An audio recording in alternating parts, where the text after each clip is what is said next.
What is going on, Guardians? Evade here and welcome back to the channel. Today within Destiny 2 and the Season of the Drifter, a new activity is dropping called Invitations of the Nine. So in this video we're going to explain how this works briefly, play a brand new cutscene for you, and explain some of the crazy Nine lore behind it.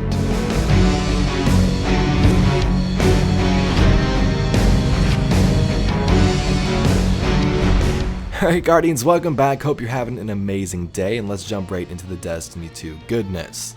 So let's first begin by explaining what Invitations of the Nine are, and then we'll roll into the new cutscene and explain all the mysterious lore.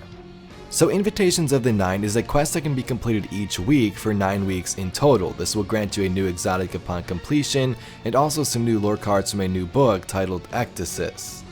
Now the cool thing is that this Invitation of the Nine quest each week isn't that difficult at all you gotta do is complete a certain strike and pick up materials from enemies like Fallen, Cabal, and so on. So after completing that strike, that quest step, picking up those materials from those enemies, you'll be transported to the Drifter ship in unknown space, where you'll learn more about the Nine from the emissary herself. Now this week there's a cutscene thrown in there as well, not sure if there's going to be for the next 8 weeks, but I definitely hope so because things are starting to heat up a bit. So next I'm going to roll the entire encounter where the emissary talks, the cutscene where she talks again, and then we'll discuss the mysteries behind it afterwards.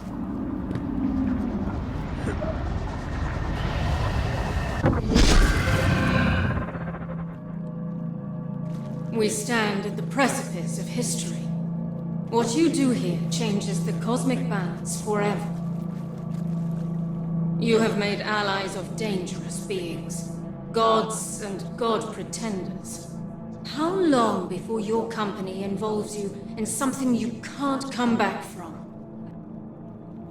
Those I serve have so much to learn from you. You are their greatest curiosity, the agent on whom all fates converge. The Dredgen presents a special prize to the Nine. He is an anomaly, an elemental balance, a grand experiment. We remember his trial.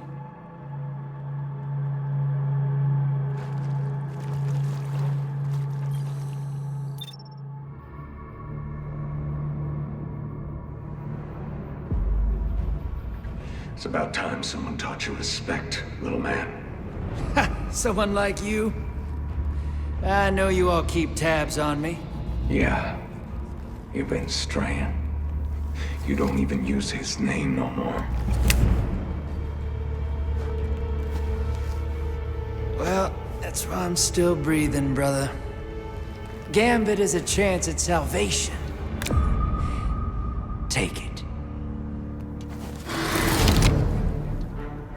You were always so afraid Shin would get you.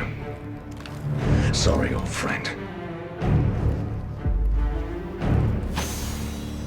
Behind you.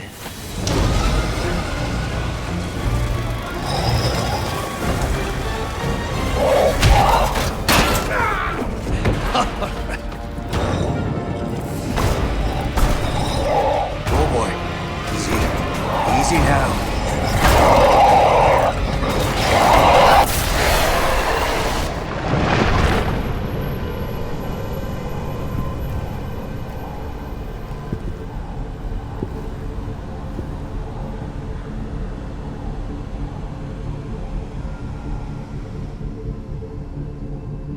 Dredgen.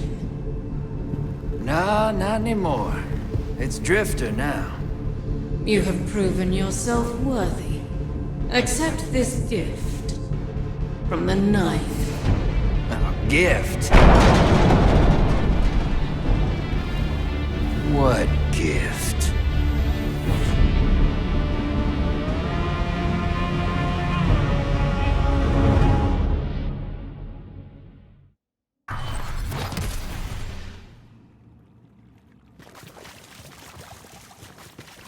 Only 2 others have transcended their design.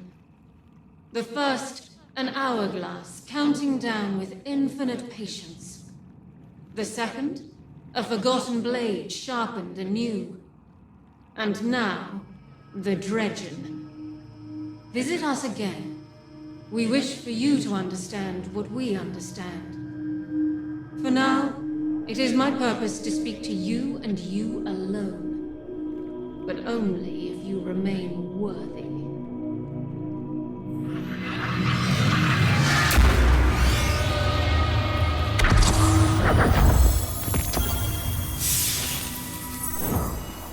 So pretty cool, right? Let's first begin with what Orin, or the emissary, says the first time you enter this realm. First, she explains how we have slain gods and that the Nine have so much to learn from our guardian.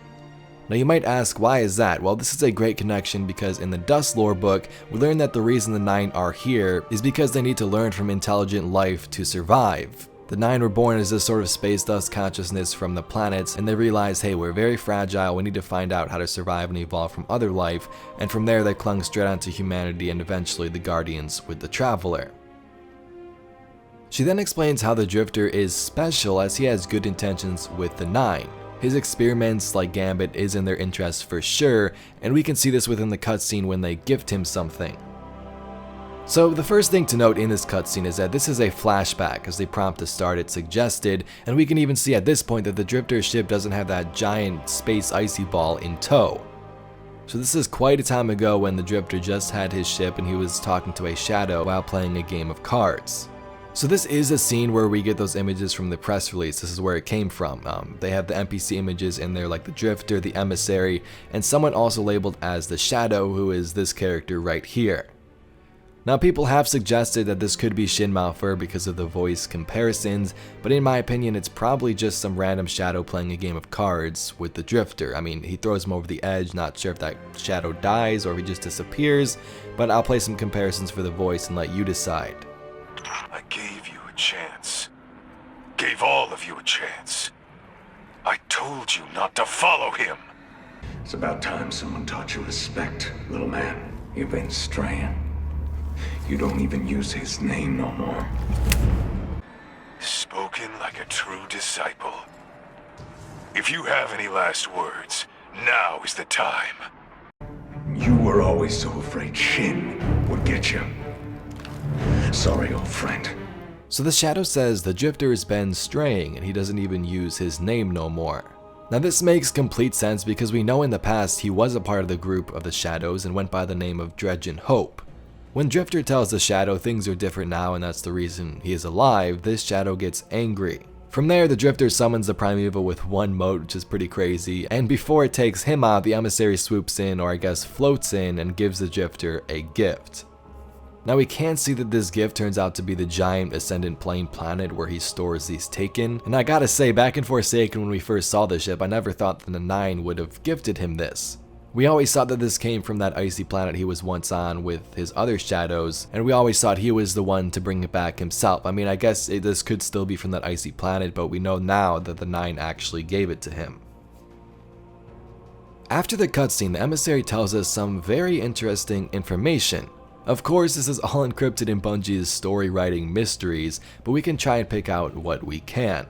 She says things like, only two others have transcended their design, first an hourglass counting down with infinite patience, and the second a forgotten blade sharpened anew. So from those lines we can speculate and say the hourglass could be a couple of things. First we have the lesser, in my opinion, Osiris. Now Osiris has dealt with the Nine in the past, after his exile and also with the Queen, and he does reside in the Infinite Forest. So there you have the many connections to the phrase infinite patience as the Emissary describes. But then you can think of a character like Savathun, who would make sense given the infinite time loop she's cursed into the Dreaming City. Now it does seem weird that the Nine would mention the hive like this in a comparison to the Drifter, which is the only reason I'm a bit hesitant about that one at first. The second one who transcended their design is a forgotten blade sharpened anew.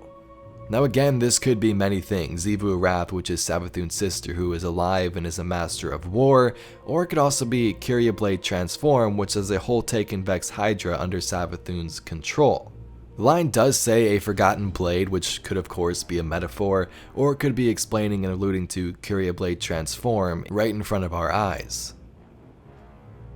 Other possibilities might include people like the Stranger, Toland, Mara, Aldrin, and even Oryx, as it seems they have transcended their designs as well. Now of course that's all a little bit iffy, but let me know what you think in the comment section down below. Who is the Emissary referring to with these two beings?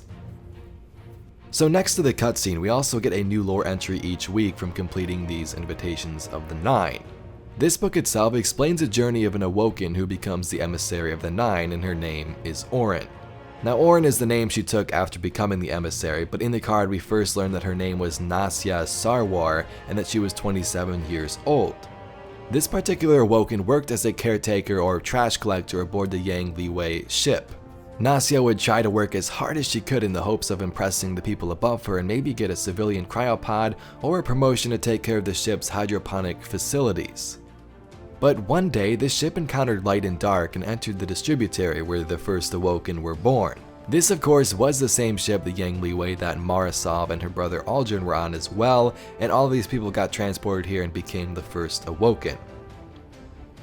Now, not getting into that too much, but she ends up finding Jir Aido in this card who takes her to her leader, and they really love what Nasya has to offer. They've seen the things she's done in the past and aboard the Yang Liwei. Now, I will be getting into more of this lore book soon, but I just wanted to introduce Invitations of the Nine today, this card, the cutscene, and explain some of what's going on in this current story with these characters. If you enjoyed this video and would like to see more just like it, be sure to subscribe to the channel. Anyway, I thank you very much for watching. My name's Evade, and I'll catch you Guardians in the next one.